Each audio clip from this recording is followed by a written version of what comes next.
নমস্কার বন্ধুরা, সুনিতার হেসেলে সবাইকে স্বাগত। আজ আপনাদের সঙ্গে শেয়ার করব নিরামিষ ওলের ডালনা রেসিপি।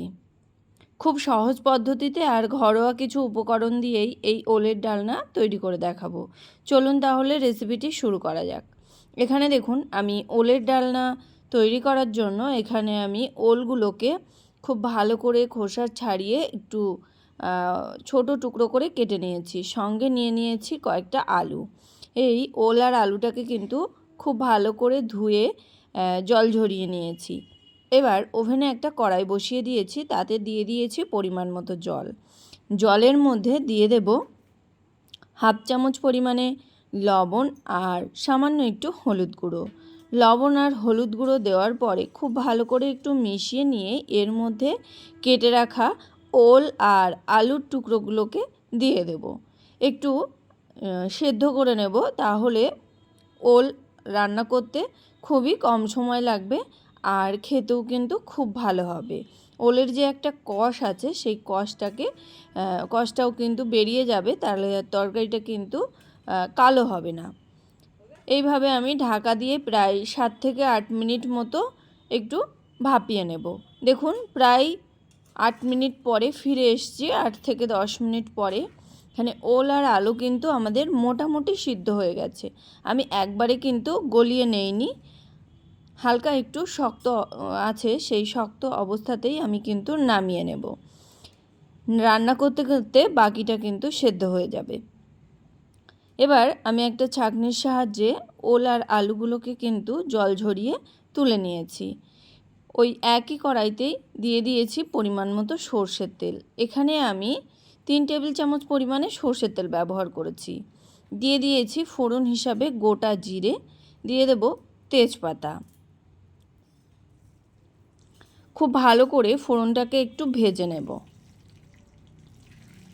দেখুন, ফোড়ন কিন্তু খুব ভালো করেই ভাজা হয়ে গেছে। এবার এই তেলের মধ্যে আমি সামান্য একটু গোটা গরম মশলা ফোড়ন দিয়ে দিয়েছি। এই গোটা গরম মশলাটাকে কিন্তু হালকা একটু ভেজে নেব, খুব বেশি কিন্তু ভাজবো না, তাহলে এর ফ্লেভারটা কিন্তু নষ্ট হয়ে যাবে। এবার এর মধ্যে দিয়ে দিয়েছি আদা আর কাঁচা লঙ্কা বাটা। এখানে আদা আর কাঁচা লঙ্কা বাটা 1 চামচ পরিমাণে আছে, সেটাকে দিয়ে দিয়েছি। আর লঙ্কাটা কিন্তু আপনারা আপনাদের স্বাদ অনুযায়ী এখানে ব্যবহার করবেন। দিয়ে দেব স্বাদ অনুযায়ী লবণ, আর দিয়ে দেব পরিমাণ মতো একটু হলুদ গুঁড়ো, দিয়ে দিয়েছি হাফ চামচ মতো কাশ্মীরি লঙ্কার গুঁড়ো। আমি কালারটা একটু ভালো আনার জন্যই এখানে কাশ্মীরি লঙ্কার গুঁড়োটা কিন্তু ব্যবহার করেছি। খুব ভালো করে সমস্ত কিছু কিন্তু মিশিয়ে নেব। দেখুন, সমস্ত কিছু কিন্তু খুব ভালো করে মিশিয়ে নিয়েছি। আর এখানে কিন্তু আদা আর কাঁচা লঙ্কাটাকে খুব ভালো করে ভেজে নিয়েছি। আদার কাঁচা গন্ধ চলে যাওয়া পর্যন্ত মশলাটাকে খুব ভালো করে ভেজে নেওয়ার পরেই এখানে দিয়ে দিয়েছি জিরে আর ধনে বাটা। এখানে জিরে ধনে বাটাটাও 1 চামচ পরিমাণেই আছে, সেটাকে দিয়ে দিয়েছি। আর এই রান্নাটা কিন্তু এইরকম বাটা মশলাতে করলে এর টেস্ট কিন্তু খুব ভালো আসে। এখানে দিয়ে দিয়েছি স্বাদ অনুযায়ী একটু চিনি। নিরামিষ রান্না, সেই কারণে এখানে একটু চিনির ব্যবহার করেছি। সমস্ত কিছু দেওয়ার পরে খুব ভালো করে কিন্তু মশলাটাকে একটু কষিয়ে নেব। সমস্ত মশলার কাঁচা গন্ধটা চলে যাওয়া পর্যন্ত মশলাটাকে খুব ভালো করে কষিয়ে নিয়েছি। এখানে আমি মিনিমাম 4 থেকে 5 মিনিট মতো সময় নিয়ে মশলাটাকে কিন্তু খুব ভালো করে কষিয়ে নিয়েছি। নেওয়ার পরেই এখানে দিয়ে দিয়েছি সেদ্ধ করে নেওয়া ওল আর আলুটাকে। এবার ওল আর আলুটাকেও কিন্তু মশলার সঙ্গে খুব ভালো করে কষিয়ে নেব। প্রায় 4 থেকে 5 মিনিট মতো সময় নিয়েই আলু আর ওলটাকে কিন্তু মশলার সঙ্গে কষিয়ে নেব। দেখুন, এখানে কিন্তু আলু আর ওল মশলার সঙ্গে খুব ভালো করে কষিয়ে নিয়েছি। প্রায় 5 মিনিট সময় ধরে মিডিয়াম আঁচে খুব ভালো করে কষিয়ে নেওয়ার পরেই এখানে দিয়ে দিয়েছি পরিমাণ মতো জল। জল কিন্তু অবশ্যই গরম জলটাই ব্যবহার করতে হবে। গরম জল দিলে তরকারির টেস্ট কিন্তু খুব ভালো আসে। খুব ভালো করে একটু কষিয়ে নিয়েছি, মানে মিশিয়ে নিয়েছি জল দেওয়ার পরে। এবার এখানে কিন্তু খুব বেশি জলের প্রয়োজন নেই, কেননা ওল আর আলু কিন্তু আমাদের মোটামুটি সেদ্ধ হয়ে আছে। দিয়ে দিয়েছিলাম 2টো কাঁচা লঙ্কা।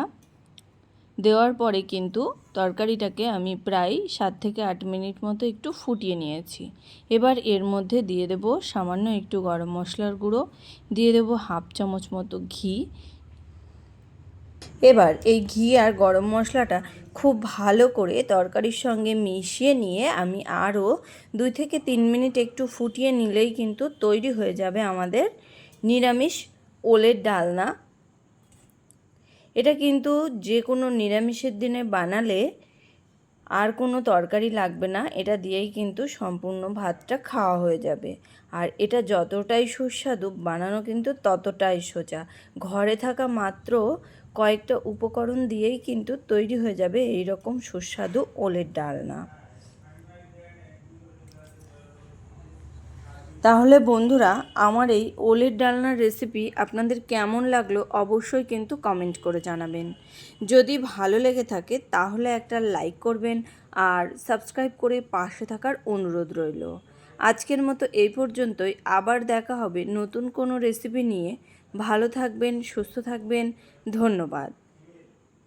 আর এই রকম নতুন নতুন নিরামিষ রান্না যদি আপনাদের ভালো লেগে থাকে তাহলে আমার চ্যানেলটাকে অবশ্যই একটু ঘুরে আসবেন, দেখতে পাবেন অনেক সুন্দর সুন্দর নিরামিষ রেসিপি আমার চ্যানেলে কিন্তু দেওয়া আছে। আজকের মতো এই পর্যন্তই, আবার হাজির হয়ে যাব অন্য কোনো রেসিপি নিয়ে অন্য কোনো দিন।